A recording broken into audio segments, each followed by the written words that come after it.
You're listening to For the Republic, a love letter to Star Wars animation.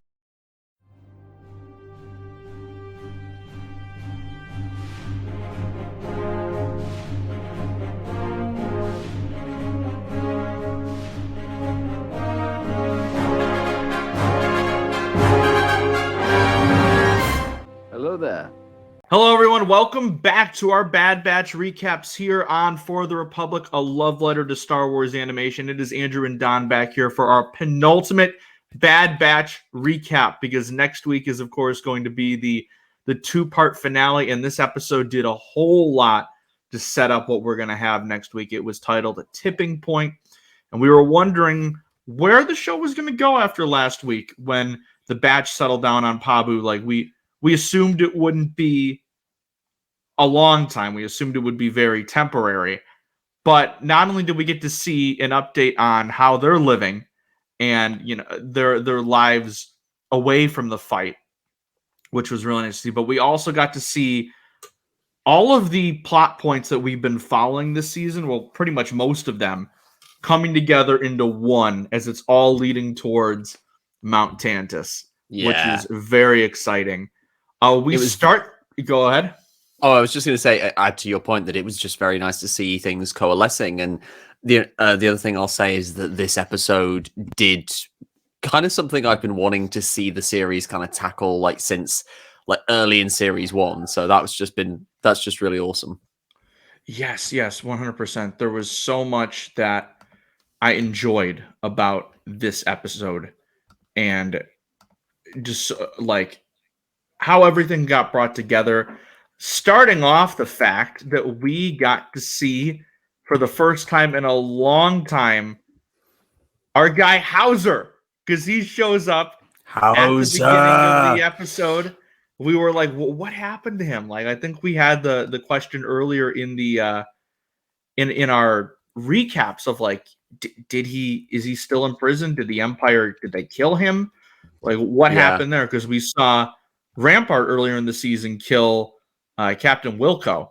So exactly, we were like, what's going to happen to HOWZER? Are we going to see him again, or was that just to show that, hey, clones are defying orders? And that was a big portion of this episode, was all of these clones questioning the Empire and how much they don't like that.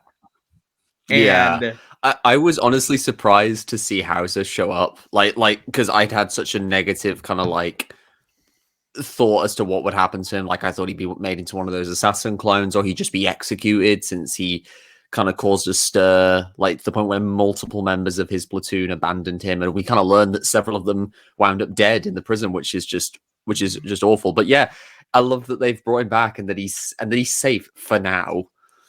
But if we're talking about returns as well, this is the first time since season 2 of Mandalorian we've got to see a Gazanti class Imperial cruiser, which was just really awesome. 100%. So yeah, we see HOWZER and 2 other clones who I don't believe we got their name in this episode. No. So they're being transported on this Imperial ship, presumably to Mount Tantiss, from what the episode was setting up. But they are intercepted by this ship that, to me, I was like, it looks a lot like the Ghost, but it was actually Echo and a whole bunch of familiar clones. We got to see we got to see Gregor again, which was super awesome to see. It's been so, like, we saw him last season. It was great to see him again. And then we also got Fireball. Was he a new clone, or have we seen him before? I'm pretty sure he's a new clone. I'm gonna like look up on Wikipedia as we're talking to see if he's a new character or not. But yeah, I really liked these two clones who were like accompanying Echo and Gregor. And since we're talking Gregor, it's really cool that not only that he's here, but also that he has like his full Republic Commando suit. I kind of thought he would just not have it, considering he's like just pretty much like down to slacks by the time of Rebels. But no, he's got it, and it's like a clean fit there. No dirty armor for Gregor this time around. Yeah, I noticed that he had new armor on this time, so it was great to see that again. The way that they freed the clones. I really enjoyed it. It was a really nice, fun sequence of them just taking everything out. And then we got another, of course, just like stuck up Imperial, who when he's being questioned, it's like, where are you taking them? Where are you taking them?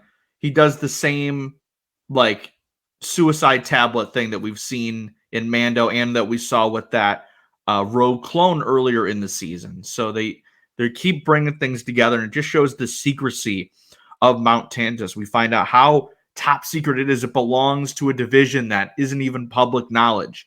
They're not allowed to reveal the location of anything. Everything was heavily encrypted to where Echo couldn't even figure it out himself, which is why he had to go seek out Tech's help later in the episode, which that reunion just Echo and Omega warmed my heart. It really, really warmed my heart. There's real synergy with the Tantiss stuff, like between Bad Batch and Mando. You've got like the fact that this like the linking of this like more extreme like electrotooth suicide mechanism with explicitly projects like Mount Tantiss. It just kind of shows that yes, the Mandalorian is very much linked to what's going on there, and the fact that we have seen a lot of secrecy from Gideon's Imperial remnant in as recently as last episode. That kind of shows that clearly all roads are still going to lead to Mount Tantiss even after this season of Bad Batch is concluded.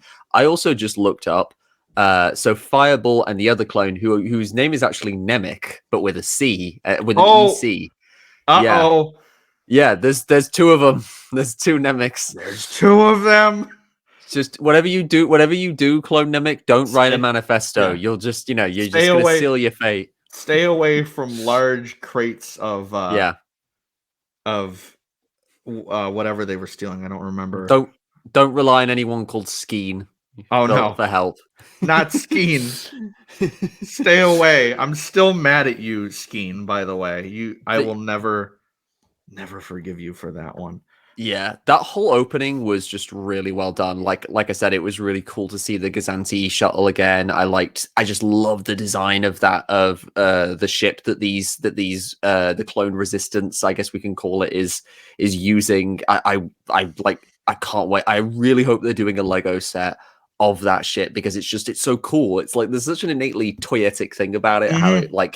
how it has that pod that detaches. It's kind of like the Guardians of the Galaxy's ship in Infinity War, how it has the pod, but there's like a cool practical function where they attached to the ship like a pincer movement to distract the TK troopers. That was really cool. I just really loved seeing the efficient strategy of the clones here. Like they just come in and they just take out all of the TK troopers, and it shows how like despite the superior numbers of the TK troopers, the clones just have so much better tactics, and they work much tighter as a unit. It's really, really cool to see. Like on a personal level, like this is stuff I've kind of like as like a 12-year-old, like post Revenge of the Sith, I was like so interested by the clone troopers and like their whole dynamic that I would often just like kind of invent. Oh, some of them actually like rebelled and like they fought stormtroopers and stuff. So this is if you had told 12-year-old me that this would actually be a thing in canon Star Wars years later, I would have been overjoyed. That and Obi-Wan, Ewan McGregor's Obi-Wan gets to fight Darth Vader and win. That's wild. Definitely. I've always loved the clones. And I agree with you there that if they make a Lego set of this, I'm going to need it. But Same. Then we cut then to Mount Tantiss. So we get the stuff with Echo and the clone resistance. And then we get to see, when we go back to Coruscant, we got to see Senator Chuchi again super quick, which was awesome to see that she's still there. She's still working with the clones. And that's what leads Echo to the batch on Pabu, which I love that they're getting there. But then we get to see my favorite part of the episode, no shock, with how the season has played out. It was the Crosshair stuff, because my boy is fully on the Scav the Empire mindset at this point, because we see him get transferred from his cell to the little like torture area. A lot of people were theorizing because he does pass a lot of clones on the way there. So I saw some people say that one of them might have been Cody. but I think they would have like lingered Yeah. on it if it was Cody. Yeah. So like given the fact that they had like they made called attention to Howzer, like they could have just not acknowledged him, but they made sure to do so people would know which character it is. Like I feel like they'd be very deliberate with Cody. Like I think they want to keep it a mystery as to what's going on with him. Maybe so like maybe he's still an assassin. Maybe he has been made into an assassin clone. We don't know, but hopefully he's escaped, and maybe that's why Rex isn't here for the episode. Because I was gonna say. He's off helping Cody. He's off helping his pal. Here, which was surprising to me that it was just Echo, because Rex wasn't even on the mission. My guess at this point is that the stinger for the end of the season is going to be Rex learning that Cody is A, alive, and B, has abandoned the Empire. And then that's going to be his arc in season 3. So pretty much what we thought Rex's arc in this season is going to be, it's going to be next season's arc, which is I think has been the case for a lot of characters that we were expecting, because they really stretched out the whole Sid thing. Who? I don't know who that is. But I've been around for too long. Just move on already. Just get out of here. There was that great. It's like, shouldn't you be on Ord Mantell with Sid? It's like, we're reevaluating things. Where are you guys? You were supposed to bring me back my specimen. I was like, my you better day. No more Sid. Which the one thing I am surprised about is that she didn't appear in this episode and maybe give the little tip to the Empire that, hey, these Clone Force 99 fuckers, they screwed me over. Here's where they are. Still next episode. There's still episode 15. Now they're trying to get Crosshair to do it, but I don't think the bro is gonna budge. So we get him talking to the doctor, and then Dr. Hemlock. That again, I'm really liking him as a villain so far. He's like a bastard, but I think he's been way more of an effective villain than Rampart. One, he's scarier, and two, like he's got this like facade of reasonability to him, like, oh, I'll give you your freedom. You just have to tell me where Clone Force 99 are. And so far, there's been nothing about turning him into the assassin clone, which I hope stays that way. But they still keep torturing him. But we do get a lot of scenes with Crosshair and what is the name of Hemlock's assistant, the doctor, that was like in charge of the torture? Is it Emerie something? Or is that another character?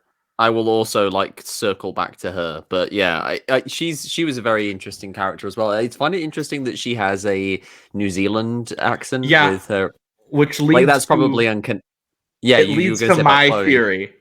Yeah, go on. So Emerie Karr is her name. Because of how she has been kind of sympathetic in a way towards Crosshair. She stopped the torturing earlier. It's like, oh, we can't get information out of him if he's dead. And then kind of when Crosshair tries to escape, she's like, there's no way you can get out of here. Yeah. I think she's a clone. That is my theory. That would be interesting. I can't assume that Omega is the only female clone out there. Yeah, because it's not treated like her gender has never really come into it. Like simply the fact that she is a genetic, like other than like her gender, she is genetically perfect, and she's not had any genetic tampering with the cell, unlike the other clones, how they have their their artificial aging. But that would be really cool. Because it would be really cool to see another female clone with a different perspective. Because I think the only other female clone we have seen aside from Omega is Sister, which is the only trans clone, which is really cool. Hopefully, Sister could show up in Bad Batch. That would be really awesome. Yeah, that would be so awesome if Sister showed up.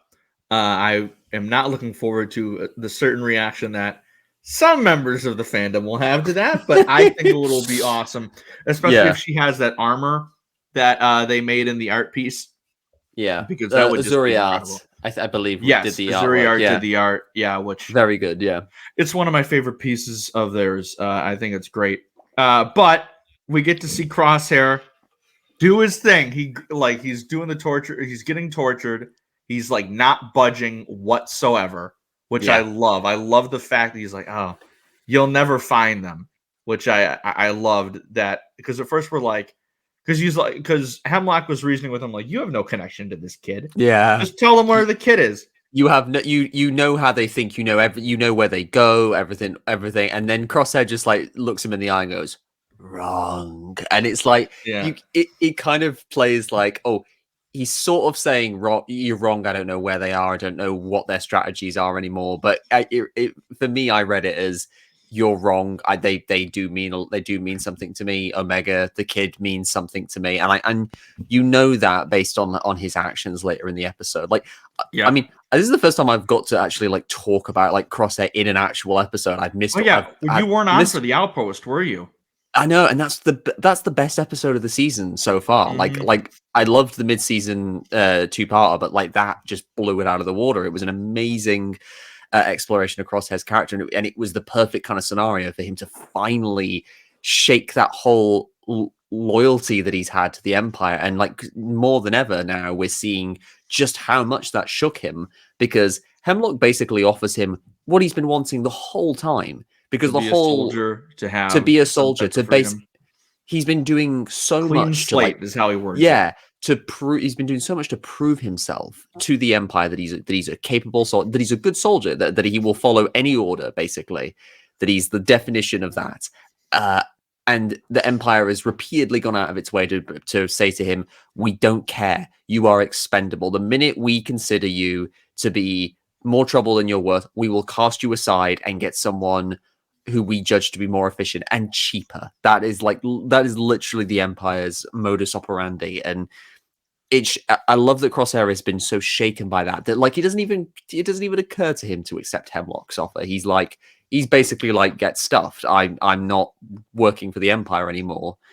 And I also agree with what you said about Hemlock. Hemlock is much creepier. I think he's a massive step up in terms of a main Empire antagonist from Rampart. Because I've liked Rampart, but he has kind of felt a little bit like Tarkin light in a sense. The fact that he's very politically motivated, he's disinterested in the actual project. He's very haughty. He very kind of like dry, doesn't really like. And I kind of feel like, well, why not just use Tarkin as a character if you're going to like have someone like that? I liked him, but he definitely served he was more functional than he was interesting for me.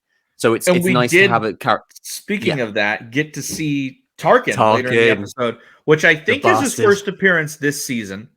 It is, unless I'm misremembering something. Yeah, so he wasn't in the premiere. Yeah, so it's his first time, and he does mention this summit that Hemlock is going to pitch his plan to, which is the name of the first episode in next week's two-parter. So that will be very interesting to see what that is, and maybe that's where this whole assassin droid clone thing comes further into play. Or that's going to be the pitch to get Omega, and that's when Sid betrays them.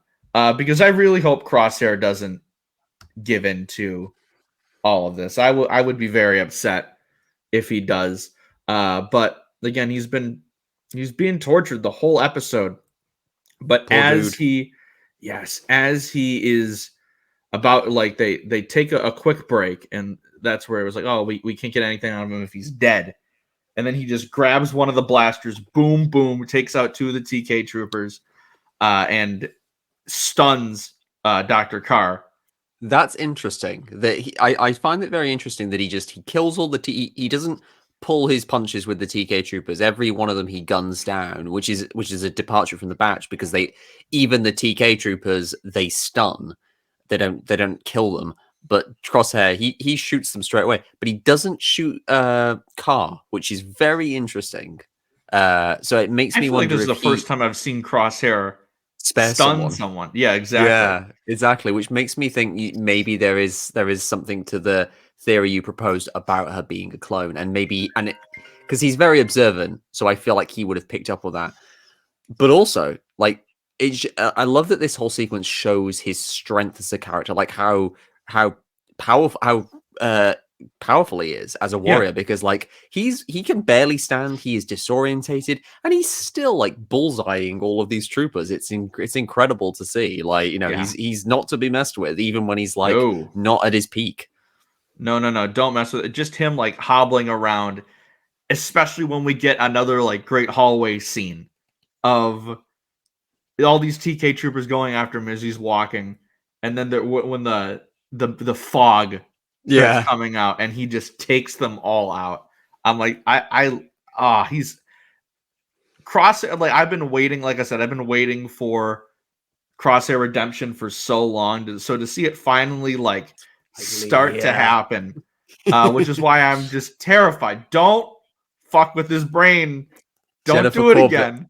she did say, didn't she? Be careful what you wish for. Oh, I just feel like they know that they're playing with a lot of people's emotions.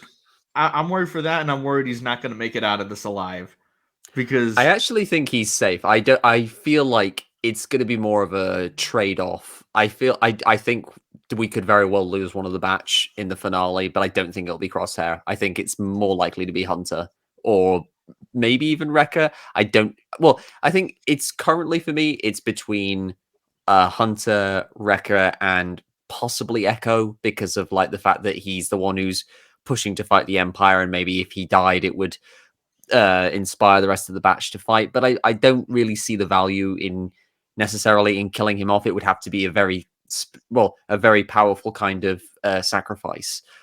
But yeah, I definitely am worried about Crosshair, though, because like Hemlock in particular, like that bit where he the room filled with that special kind of gas that he prepared, and he just walks in. He just walks in like it's nothing, and he's like, "Oh, I've built up an immunity." That's chilling. Like, Hemlock is a really chilling villain, because he's the opposite of Rampart, because like I said, Rampart was very disinterested. He didn't care about the clones. He viewed them as like a nuisance. But Hemlock views all of this. He's got a almost kind of perverse fascination with like breaking these people, with breaking these all the characters he comes into contact with. Like he did that with Nala Se. Like, he wants to do that with Nala Se to get her on board, and now he's trying to do the same with Crosshair. And you can see, like, towards the end, like I will relishing. He's relishing the torture that Crosshair is going through. Like, it doesn't bother him that Crosshair is resisting. He likes that. He's almost getting off on the fact that like he's going up against a powerful, resilient willpower like Crosshair's. Yeah.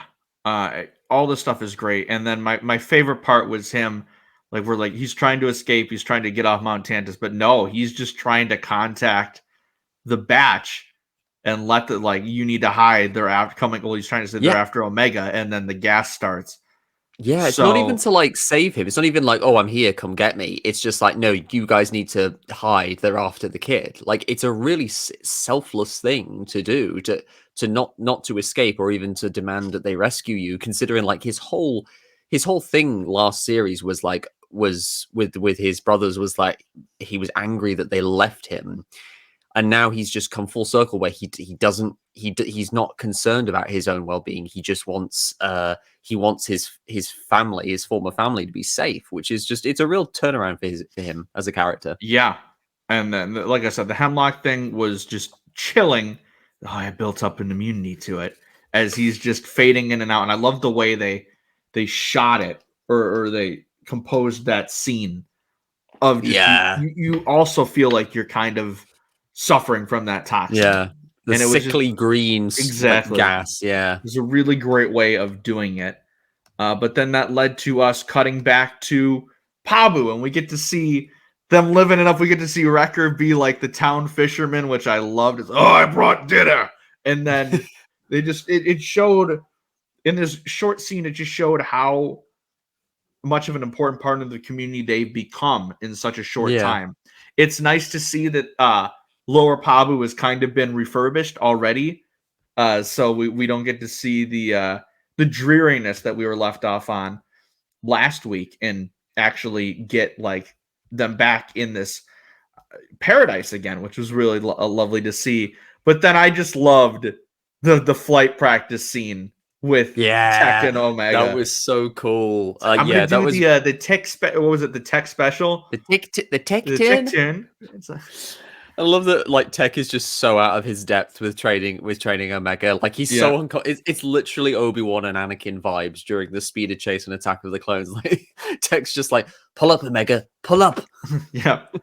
And then when she does the turns, like, how was that? It's like much better. Like I ever since the crossing, I've loved the dynamic Yeah. between the two.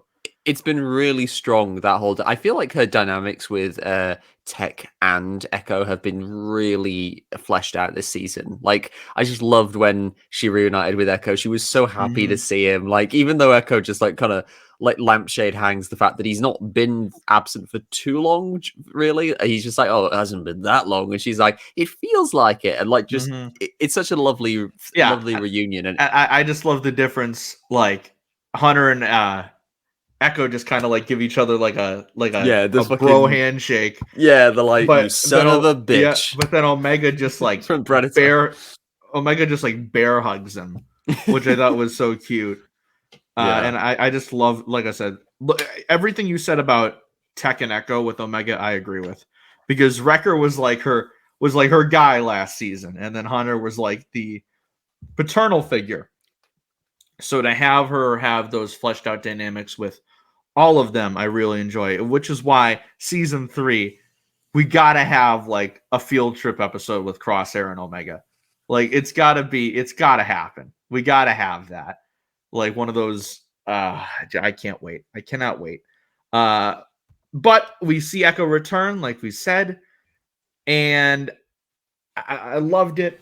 I was like, who is going to be his contact? And I'm like, oh, Yeah, of course it's Tech. Of course it's. I Of had course the it's same Tech. thought process. I was like, oh, is he going to go to like a new character, someone we've seen before? And then I was like, oh, hang on, of course it's Tech. Of course this is going to be what brings Echo and the rest of the batch back together. It's a really organic way of doing it, and I like how they find out separately that Crosshair was taken by the Empire, like before they get that message. It kind of like adds everything together, which is really cool.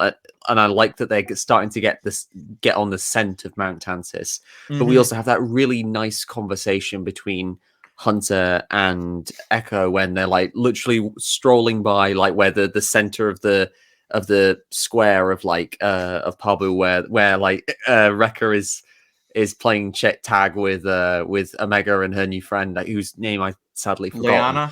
Liana, yeah, like he's playing tag with Liana and Omega, and they're just Echo and Hunter are having this discussion about, like, you know, is it possible to settle down? Like, and I find it interesting that Hunter is still kind of reluctant, because I think I feel like he's fighting his nature. He knows that they can do more, but he also knows that this is a real chance for them to like have a as peaceful an existence as they could in the current landscape of the galaxy. It's makes Hunter, because I feel like Hunter has been a little hard sometimes to root for, because like he has kind of made somewhat difficult decisions really with the batch. Like he's the one who's insisted they stay working for Sid. He's the one who hasn't really joined up with Rex, and you know, all the while, like, us as viewers are like, why aren't you doing this? Why aren't you doing this, Hunter? No, we don't want you to hang out with Sid.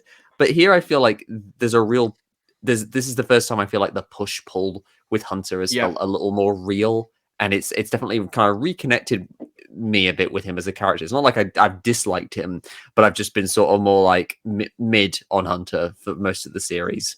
Because even like they had the conversation with the mayor, and he was like, "Are you sure you don't want to make this a permanent residence?" And he's like, "We're still thinking about it." So you can tell it's on his mind, and you can tell like he probably thinks that this is the best thing for Omega, but he is yet to fully commit to it, because he sees how happy Wrecker is, and Tech obviously as Fee, who we do not see in this episode, which I found kind of weird.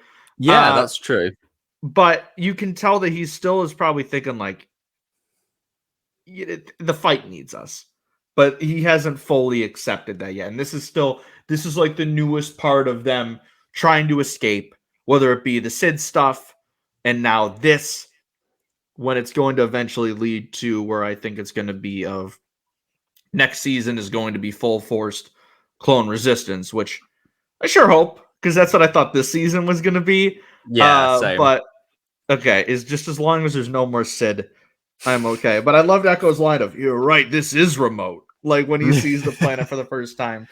We There's didn't talk also last been- week about the Scarif theory, did we? I was just There about was- to bring that up because I Yeah. didn't see that until about 2 weeks ago. Same.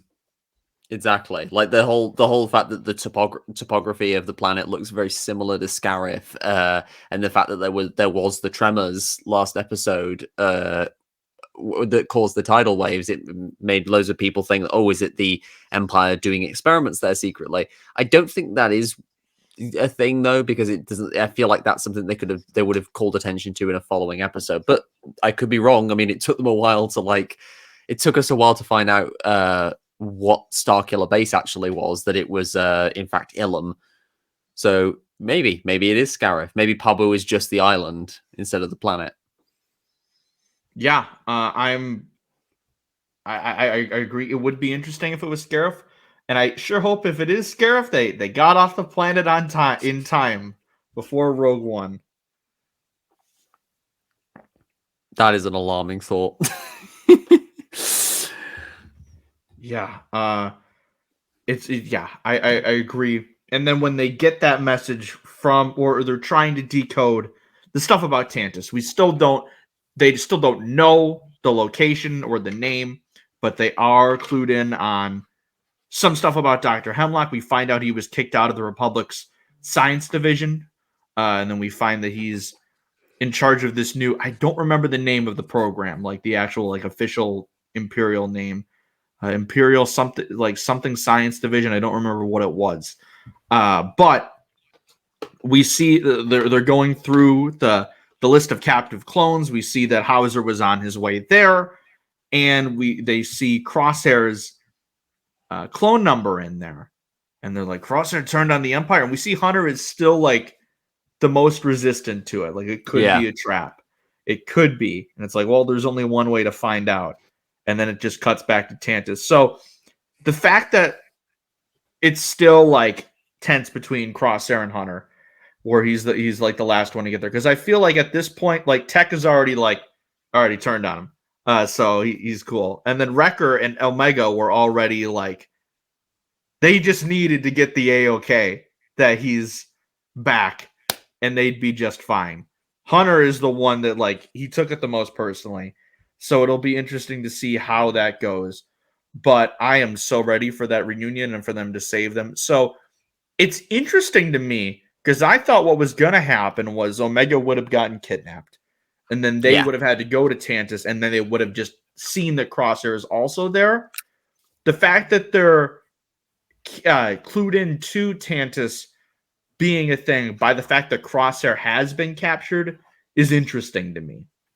I feel like I feel like Omega is still potentially going to get taken there, because we still we have 2 episodes, and I feel like that could very much be the stinger for emphasizing 15. how much of the key she is to exactly this whole mission thing. Because we haven't seen Scorch. We saw Scorch last episode being told, or rather 2 episodes ago, go get her, basically. I feel like I've theorized before about Delta Squad finally making an appearance in full to try and take Omega, and I feel like that's something I feel like they might still be doing that, and they could also combine that with Sid turning on Omega, which would be turning the batch in, effectively betraying some details about them. Like maybe she knows about Pabu and she turns Pabu over to the Empire because Fee kind of went behind her back and set them up there. That would be kind of interesting. Yeah. I suppose. I mean, it'd be horrible, and it would make me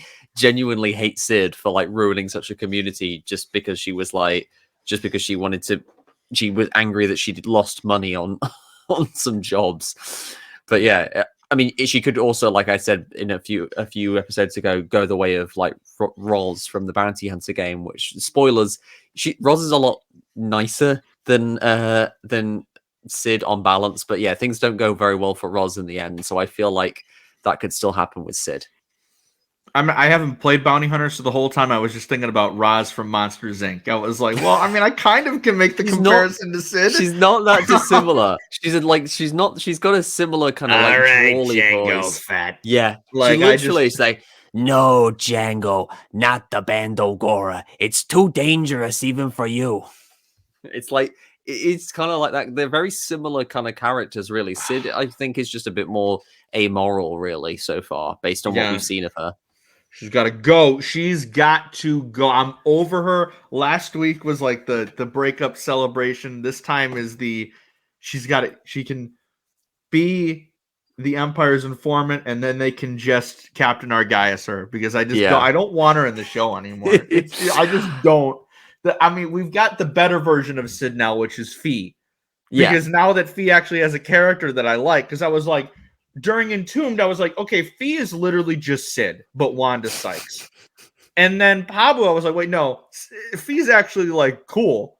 And Fee is Sid with morals, basically. And she's kind of dropped the nickname, which I fucking, if I have to hear Sid call Hunter Bandana or Tech Goggles one more time, I'm gonna Zippy Goggles. I'm going to storm the Walt Disney Company. It's not going to be great. But the one last scene in this episode where we cut back to Crosshair getting tortured again, and he's still not giving up. This episode has made me hate those Imperial torture droid things. Interrogator droids, More than ever. Because A New Hope, they're introduced, they're super creepy. And then here they're used, and it's still... So I was expecting an homage to like kind of what they did with Andor, where the way they framed the door shuts, the door shot where the camera like follows the door down and then then follows the footsteps of an Imperial officer. That would have been super cool to see that in animation. I feel like the torture droids were like, we gotta be more scary this episode because they had that other method of torture and that was way creepier. We gotta do something about this. Even though this is like, I think this is canonically the first appearance of a torture droid, or interrogator droid, as they say. There's a bit in the I've got here the first A Certain Point of View book, and there is a story of MSE6 and Men where an Imperial officer like corrects a stormtrooper for calling it a torture droid, saying interrogator droid. It's like as if that makes it any better. It's like the mind flayer isn't a torture device. It's actually soothing if it's on a lower level. This isn't the Empire, son. Yeah, this isn't the Empire. I've actually had it, and it's quite soothing if it's on a lower level. It's like a relaxing experience. You don't understand. It's a trap. That's racist. Where'd you hear that from? We don't all say that. Come on now. But I am very looking forward to the finale. I want my guy to come home. Just do you think we're getting another Palpatine appearance since this is a summit? Maybe. I feel like this is going to be like we're going to see a lot of the Imperial higher ups like pitching things to Palpatine. It would be really cool if it was involved a bunch of ISB people as well. Like if they brought in, I don't think they could bring in Yularen, obviously because Tom Kane is now retired, unless they bring in the actor who played him on Andor to like take over the role voice wise. Now that would be interesting. But what if they bring Gideon in, because we know Gideon is involved with the Tantiss stuff. So like, I would love that. Like, imagine if he just, like Pershing and Gideon, they just show up, because like we're kind of dubious as to whether like Pershing is going to continue to have a role, because they kind of leave it ambiguous as to what the Mind Flayer is doing to him in the closing of that episode. If it's just erasing his mind, or if it's just like straight up like leaving him a vegetable. So it'd be kind of cool to see him actually at Mount Tantiss doing like cloning stuff before the events of The Mandalorian.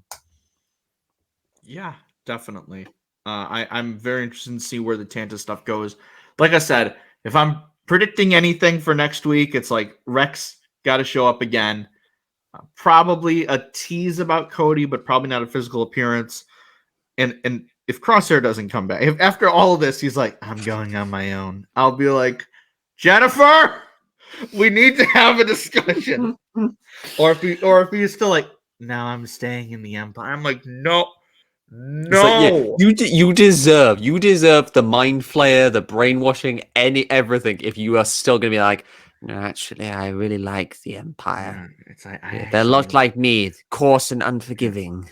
I actually want to take over this operation myself. I'm like, no, stop. What would Mayday think? Hunter is like, this is why I don't like you anymore, Crosshair. Yeah. No, but keep the kids safe and bring my boy home. That's all I'm asking for.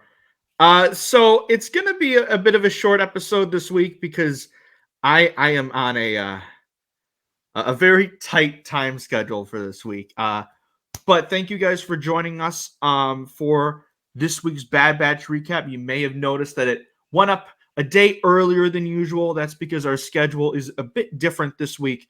Normally, we would have Mando episodes up on Fridays and Bad Batch on Saturday. But because my schedule is all kinds of fucked up this week, this is actually, we're recording this on Wednesday. It's actually going to go out Thursday or Friday, and then Mando will come out most likely on Saturday. The reason being is I got last minute concert tickets for tomorrow night, so I'm not able to be there for this week's Mando recap. So you will have Connor and Don there, as well as a special guest. If Don, if you want to talk about that real quick, of who we'll be having on.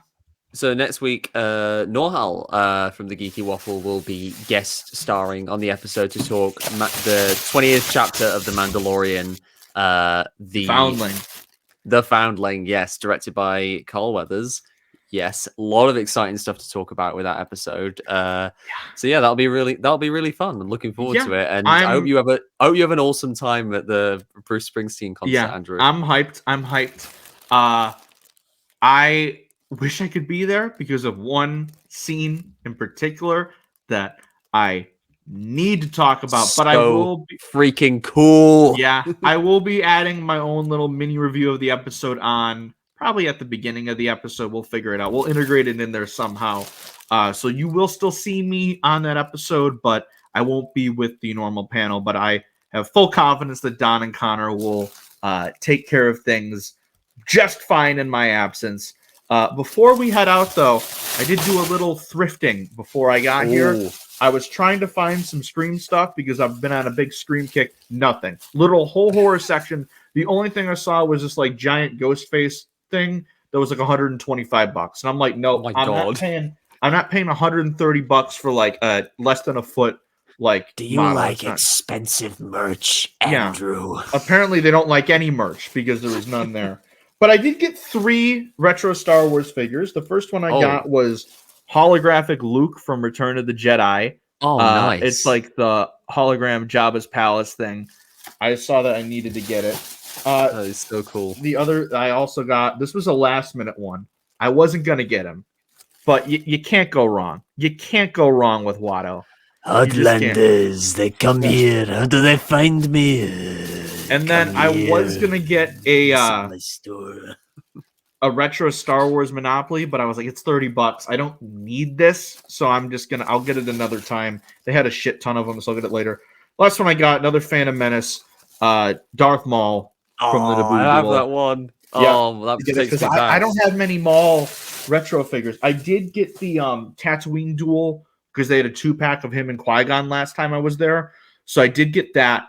But I needed just a regular Maul as well. So cool. I still have that figure. Yeah, from like the retro ones. So Christmas I had 2000, man. Wild time. That's insane. But yeah, thank you guys for joining us. We'll see you back here next week. Don, if you want to tell them where they can find you, and then we'll head on out of here. So you can find me on Twitter at Donovan Mead, where I tweet Star Wars, Marvel stuff, Doctor Who, sometimes politics as well. Interesting times in the UK. But you could also find me on TikTok and Hive under the same handle at Donovan McComish. You'll also be able to find me on Instagram at Donovan_McComish. And along with Connor and Andrew, you can find me on sweditorig.com, where we write articles concerning Star Wars. My most recent article was speculating about a possible season 2 of Kenobi. Please, Lucasfilm, I need it.